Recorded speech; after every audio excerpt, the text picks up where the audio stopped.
Matrix is proud to be the exclusive sponsor of Shorts with Liz Clark.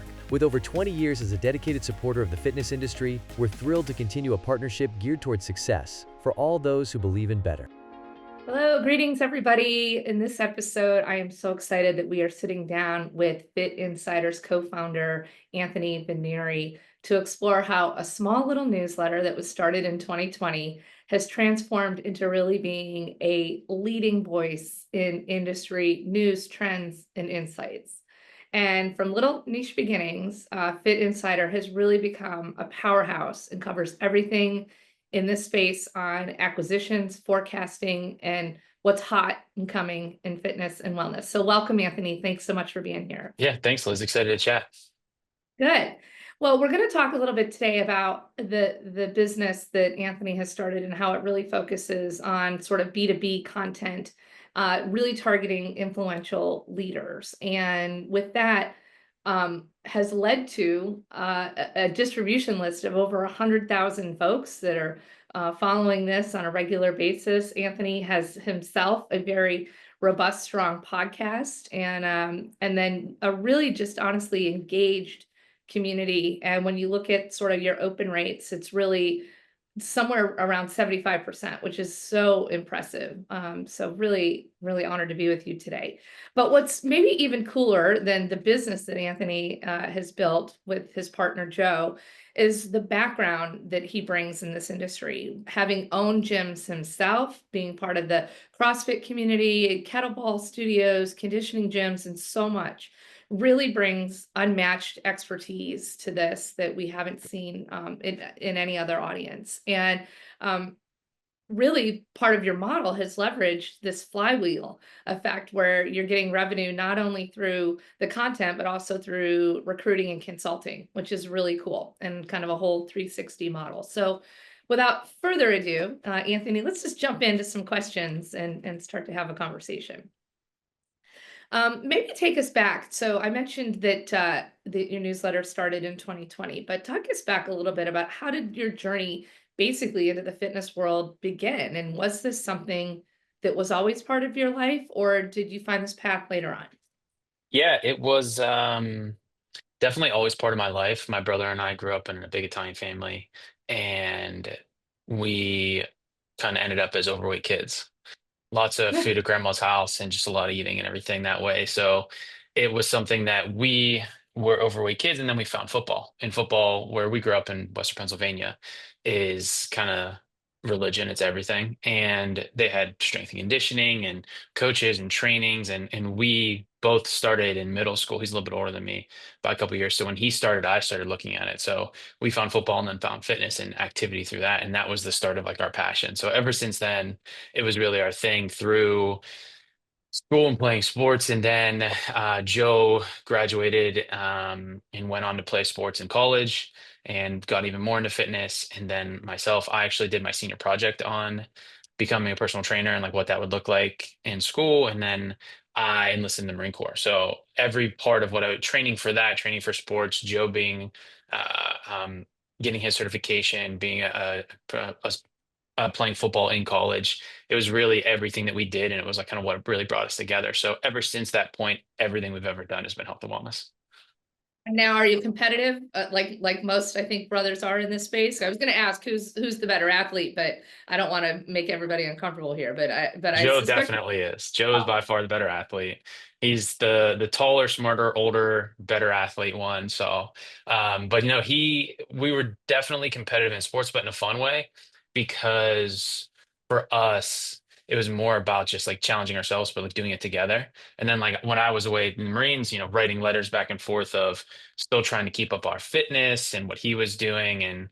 And when after getting out of the Marine Corps, the first thing I did was I started like an in-home personal training studio and started or in-home personal training business and started training people in their homes, in parks, trying to really take my passion and what I learned and make it a business. And I had no idea what I was doing, but it ended up working out in the end. okay. So you started into this journey with personal fitness. Then what evolved then into sort of the owning of the CrossFits and the kettlebell and the sort of brick and mortar? How did that work for you? Yeah, I had some really unique experiences in the Marines where I got to go through different trainings and learn from different people that have. This guy did CrossFit. This guy was in the kettlebell training. This guy was in Olympic weightlifting. And then when I got out, I went and got every certification that I could. USAW, going CrossFit trainings. I was going to weekends and learning from experts in different categories. And with that, it really showed that for at least the time that we were coming up and starting our studios, it was when CrossFit was really picking up. But the average person was at a YMCA or at an LA Fitness or a big box gym. And it was this kind of growth at the very, very beginnings of that functional training and more, I guess you would call it the not boutique space, but just different trainings. And I loved it. We had a good time. So that was really it. And I knew it was effective. There was the research that came out right around that time about how effective kettlebell training was and different types of training. So that was what really got us going. And for me, it was how can I take effective and short workouts to just general consumers and like the average person that is training at a YMCA that is doing those things. That's where I got my start. I was a trainer at a YMCA when I first got out too. I picked up like different training gigs and I was bringing kettlebell training, Olympic weightlifting, kind of more intense style trainings, and it took off. Everybody loved it. It was effective. Everyone was having a good time. And that was really what got us started. And we said, oh, we have something here. Let's open a gym. And that was what our first move was, save up enough money training people in parks and in their homes and in different places to open our own gym. Is that the Pittsburgh area? Yeah. Yeah, that's awesome. So you mentioned a little bit about the Marines, and that's a subject that's near and dear to my heart. My father was also a Marine and recently passed, and so you just, I think the lessons that you've learned so much from that obviously have translated into, I think, your business and your living everyday life. But I think I saw a personal story though about that when you were in the Marines, your dad was actually diagnosed with brain cancer while you were in boot camp. And can you share a little bit about how early in your career that was pivotal into the trajectory of everything that you've built today? Yeah. It was a crazy time. I enlisted in the Marines and my goal was spend my entire life there. Essentially, I wanted to do that and then eventually go into the FBI was my plan as a 17-year-old kid when I first joined. So obviously that didn't work out, but I left for boot camp. And then 2 weeks after, my dad was diagnosed with terminal brain cancer. I didn't find out until graduation day. They didn't want to tell me because, there's nothing much you can do. It's not like you can just leave. And that really just changed my perspective on, I was 17, 18 years old and what my family was, big Italian family, and everything that we did was together. So that changed pretty much my entire life, but also the aspect of like health is the most important thing. I was young and healthy and training, but I never thought about like the ability to be unhealthy and what that could mean for you long term. At that age, you just don't really think about those things. So it really kind of shocked the system for me. And then it also made me realize that I love this category. I want to make something in it, but also um, I just want to do something that I want to do. I don't want to have a career. If life is so short, if there's so many changes that can happen, why not do something that you actually enjoy? And that was the point that Joe and I both Joe is a teacher. He had gone, got his master's degrees, was a teacher, was a high school history teacher and a football coach. And that was his path and me after going through the Marines and then in it learning and training as much as I could and then getting out and opening the gyms. We both looked at each other and we're like, if we're gonna have to work and do all this stuff, we might as well make it something we enjoy and be fun. And this was at a time when now I feel like everything that we write about and cover, you can see in different aspects of health and wellness that there is a career there. At this time, it was not seen as that. Everyone around us was like, "Are you just going to open gyms? What's that look like? What's this business?" Like it wasn't something that people realized the money was in it still. Yeah, I mean, this whole industry, this whole category has really exploded, which feels almost like overnight. And the professionalization of it is so rapid. You've been in the forefront of that. So as you talk about this journey though, and life is short, I think you yourself had a little bit of a journey as well with some brain tumors that you've had to overcome. So talk a little bit about what that's looked like. Did that slow you down? Did that motivate you? Or maybe both?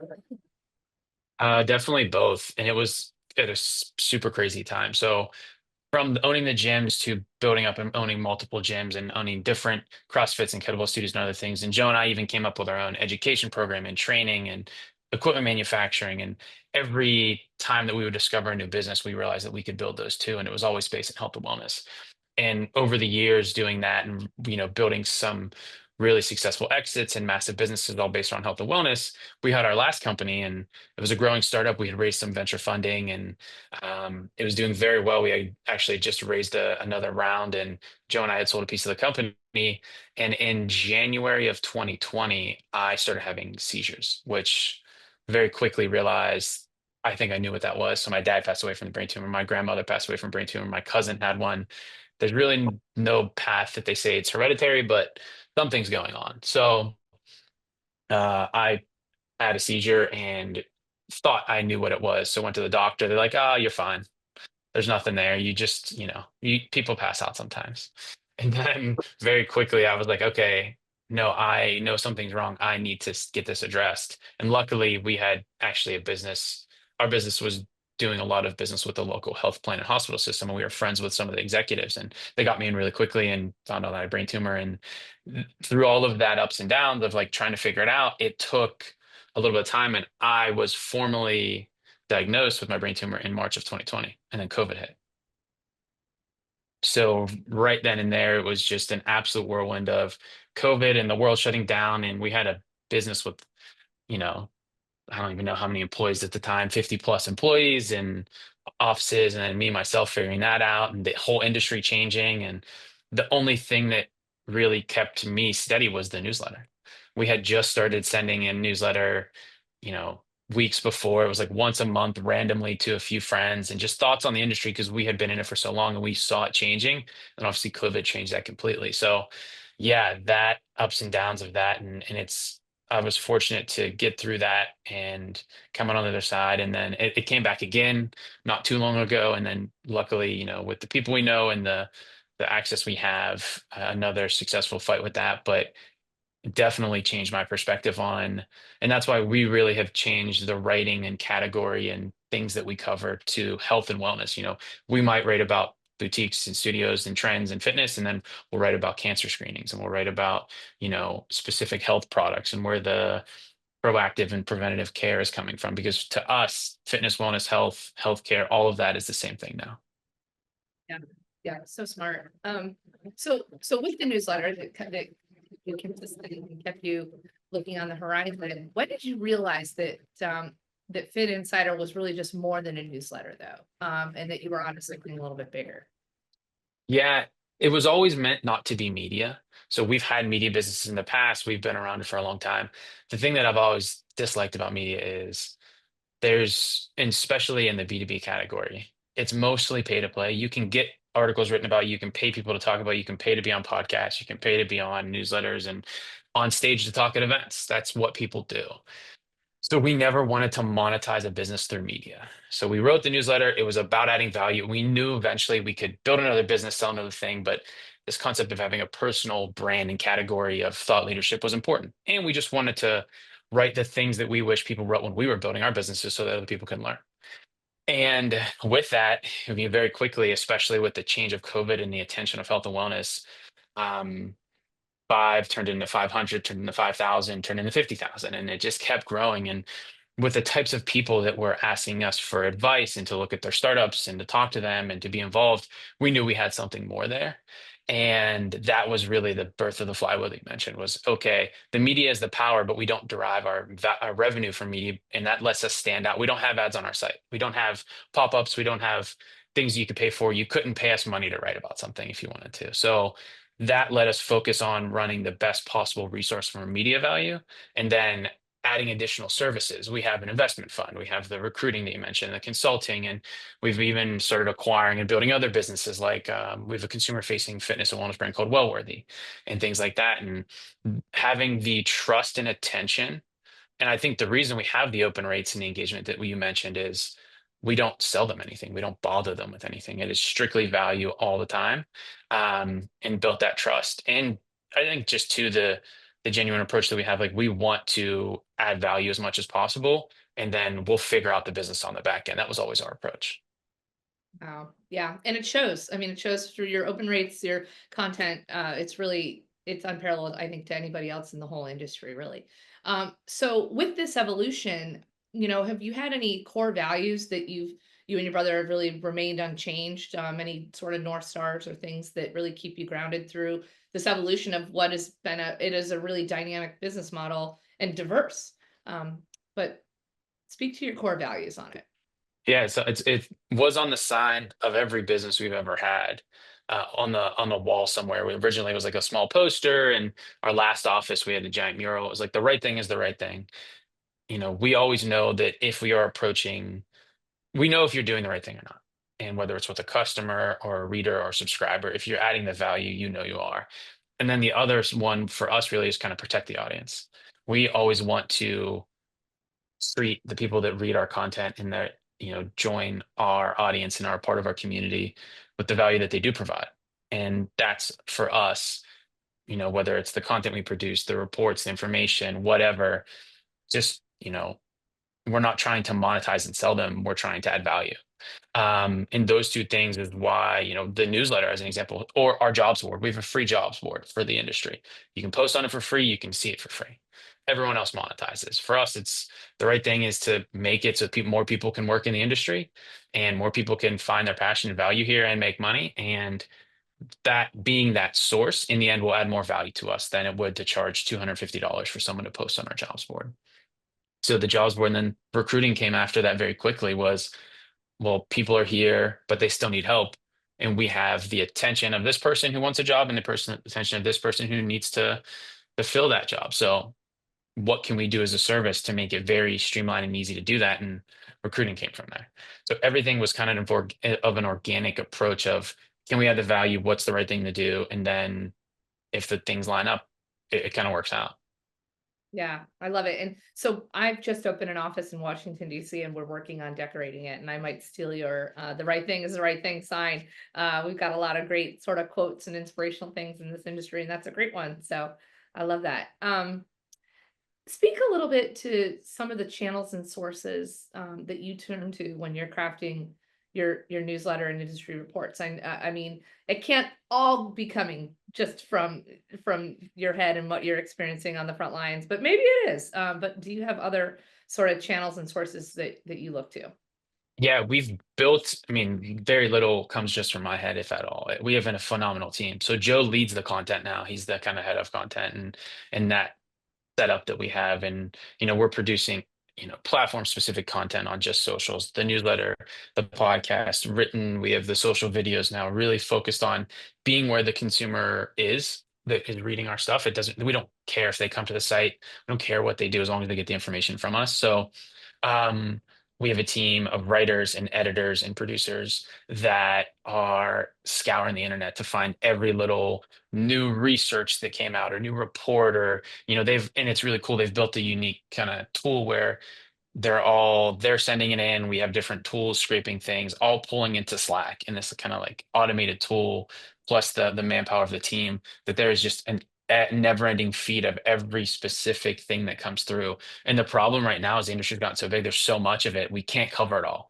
We're debating, we only send a newsletter on Tuesday right now. We're debating adding a second one, or what other ways can we get this content out there, because so much is happening so fast that but yeah, it's Ryan and Jasmina and Sam and Joe and Ali, and there's just so many talented people that all they're doing all day, full-time focused role, is curate and research and produce the best content. And we're also fortunate now that because we've kind of built that brand, a lot of people come to us with ideas of, or like earliest stages of, our startup is launching this, our news is coming this way, can we get this out there? And we never really care that much about being the news breaker or putting it out there that fast. It's more like, can we do the best version of reporting on this or writing about this? But yeah, the team, and especially Joe, they all they do is live this, and it's really cool to see them produce such amazing content. Yeah, so this might be more of a question than for Joe and the team, but so with providing all of this in such a frequent, rapid way, I mean, what kind of pressure does that feel? I mean, there's a level, I think, when you're a media outlet of responsibility and the pressure that comes with it. And do you all feel that? No, because we don't derive the revenue from the ads. The clicks. I don't need more clicks. I don't need more. I only want the exact right person to read our content and know about us. I don't need more in volume and conversions and clicks and things. And like I said, they could see it on social. So we don't have to write a full article, send an actual newsletter. We're not rushed and to grow our audience in any way possible or get them to click on a banner ad or anything. So it changes the dynamic.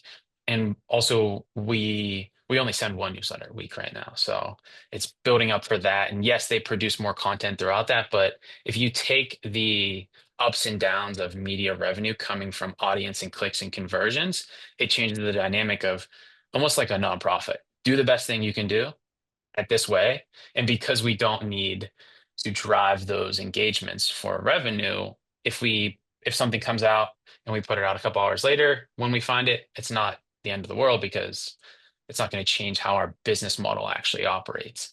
And I think obviously we're super fortunate that we've been able to build a system that lets us do that, but it really changes the way of how we write, why we write, and the filter that we write, because we don't write about a brand so they just share our stuff. We don't write about a thing because we want more audience. It's just does this match the filter and the checklist that we always run through, and that's it. And I could only imagine what it would be like if it was the other way around, and it definitely provides probably an insane amount of stress and just rushed feeling to always get to that level. So we're fortunate that that's not the case most of the time. But I mean, we're the team works their butts off and they crush it still too. There's still that pressure of doing a very good job. It's just a different reason of why. Yeah, yeah. And it's different than so many people in the space. Um, so talk to me a little bit about, the last 5 years, what you've been sort of seeing and on the front lines with, maybe some surprising shifts in the industry, with this growth from your vantage point. What are some of those takeaways?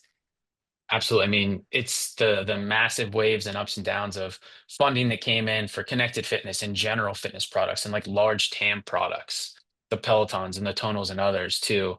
Investors essentially pulling the rug out from everybody and saying that that's not going to work because it was COVID fueled and the at-home video stuff, and that's not really there.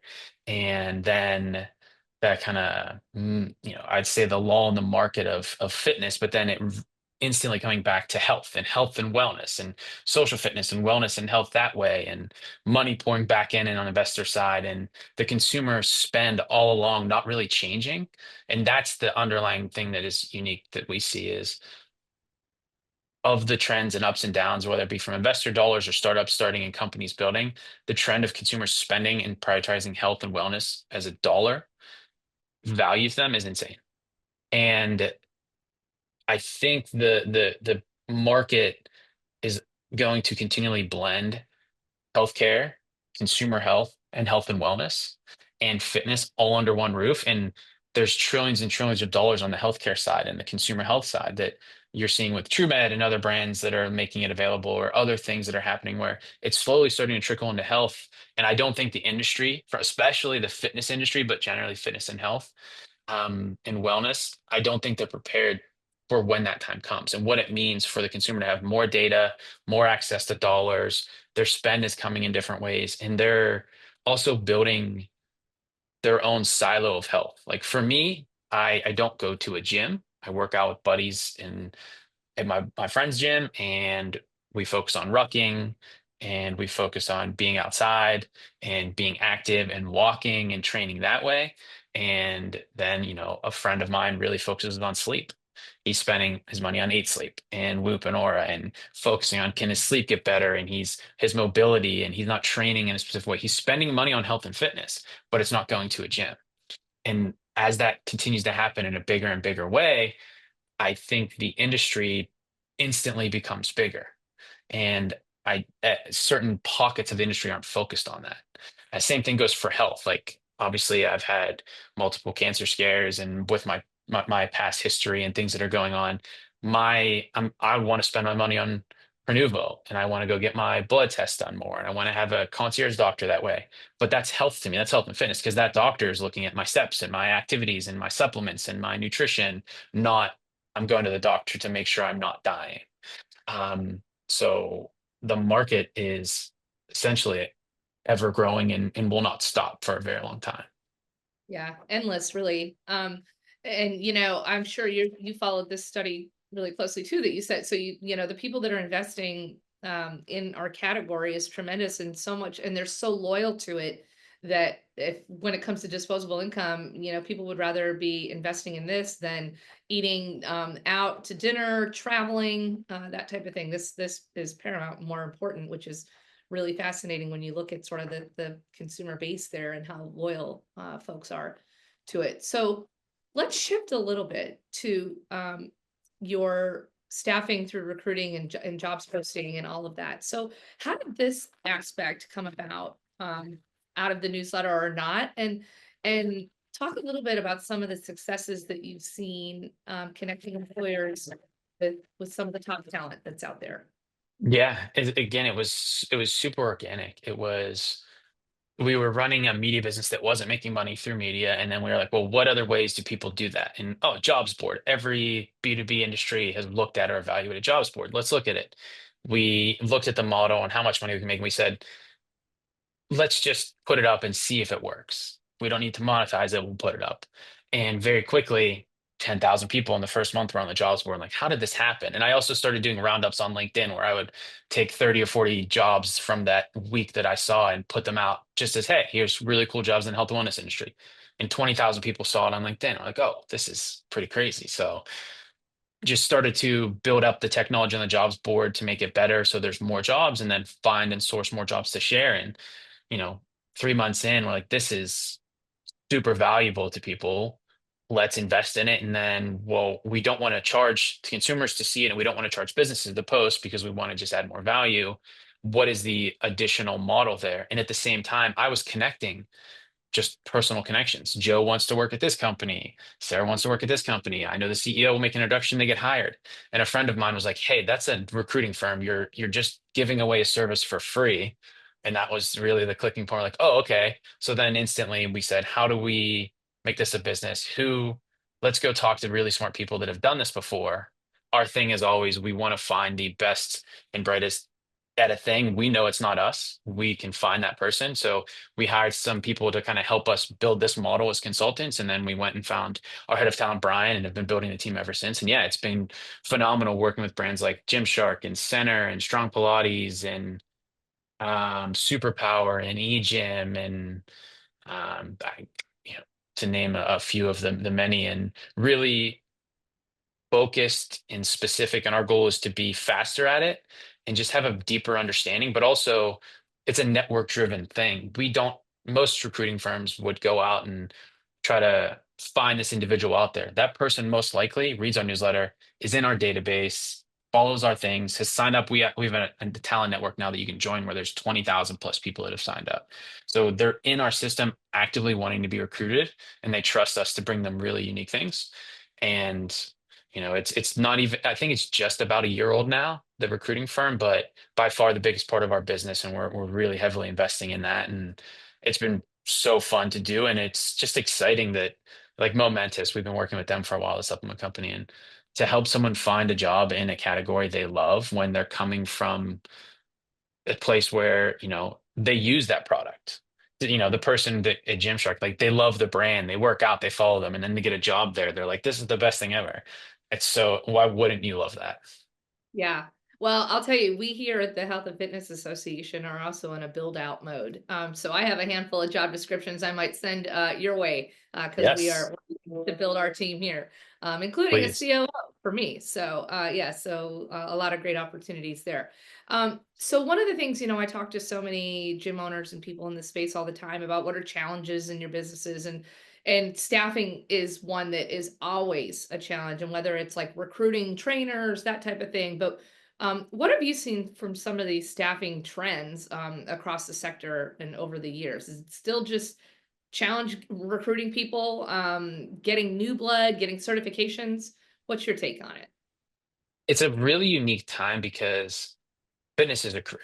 Being a trainer and a coach, especially now, like we're hiring for certain roles of like head of training and performance specialists at different health clubs and studios where individuals are making 95 base, 100 base plus healthcare and others. So I think a lot of the times you see staffing when the model is just not the same as where the others could be. So, paying somebody a basic hourly rate, not guaranteeing them certain clients, not guaranteeing them certain things, you're always going to have staffing problems if you do that, because you have to reward these individuals, the trainers and the coaches and the specialists. They dedicate their lives and spend so much money and time on being very good at that. So to then reward them with low pay or no consistency or no healthcare or no benefits or no growth, it's just not going to work anymore. So I think the industry in certain brands in certain areas is slowly catching up, but those are the ones that I think are really complaining about the staffing issues versus other areas where the pay is good, the opportunity is good, the brands are good. They're getting bombarded. We're working with certain health clubs where they'll relocate you. Oh, this brand's in Boulder and you live in Pittsburgh. If you're great, we'll help you relocate to Boulder to get a job here. We'll help you be a part of this, especially now. I mean, with spa being such a growing category and that wellness, like, salon or hot and cold therapy, things like that. The GMs of spas are making 100,000 plus base plus bonuses, and they have huge upside in these jobs. So, and even the trainers, like even part-time trainers, the rate that they're getting, also the trainer and the coach can go build their own personal brand and train people online and train people in other areas where they can make money on their own. So they're not just, we actually put out this graphic couple years ago now. It was the hub and spoke of health and fitness, where the hub used to be the gym and all the spokes were the services and providings of the gyms. And now the hub is the consumer and every spoke is everything they can get. And I can sign up on Ladder and get Kelly Matthews programs and she can make a good living being on Ladder. I can, go and find this individual. Like I have a friend that makes my mobility workouts that I pay him a monthly fee that he would probably make not even nearly as much if we are in a gym for him to provide custom workouts for me. Same thing with nutrition. That nutritionist is giving me a custom nutrition plan that I'm paying for. Their businesses are phenomenal. So gyms have to keep up with that and the growing other businesses that are pushing the pay forward and the benefits forward. And I hope eventually everybody meets to the point where they give the trainers and the coaches and the operators of these unique products the respect and pay that everybody wants. Yep. Um, at the top of the interview here, we talked a little bit about how Fitt Insider has also been a key player in connecting startups with other established fitness brands with capital opportunities. And so, as somebody who's also ventured into the venture capital, where do you see the biggest growth opportunities for fitness industry moving forward in that space?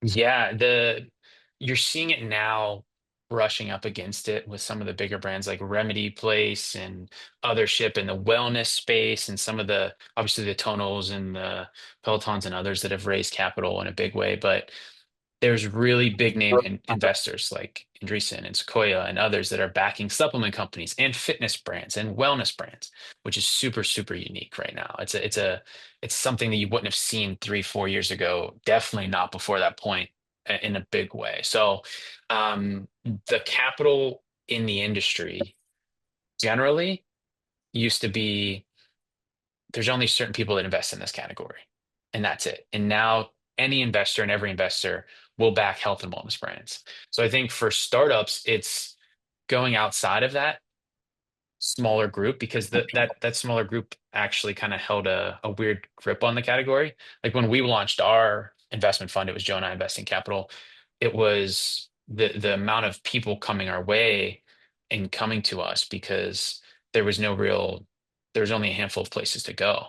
Now it's everybody. So I think it's going to continually change the brand of what health and fitness really means. And for startups and individuals building these businesses, it's don't just focus on the category. Anyone and everyone will invest. Family offices, if you think about high net worth individuals, angel investors, everyone at the top right now, their personal interest is health and wellness. So they want to back. We have family offices and investors and, different groups of people that made their money in oil and gas and made their money in biotech and made their money in farming or whatever, that whether it's the individual at the top or it's the younger kind of parts of the family, they all love health and wellness. So they're reaching out to us saying, we invested in this before, but we want to invest in health and wellness, or we used to make our money this way, but personally, we'd love to make a handful of investments a year in health and wellness. So that, as the consumer trend and interest grows, that just means there's going to be more money from those individuals. And honestly, the family offices, the individuals, the different places, I'd prefer, if I was raising money for a startup again, to go that way versus another way. So I think the outlook is massive and the opportunities are going to be endless. And don't kind of don't put yourself through this small category and say we can only raise from these people.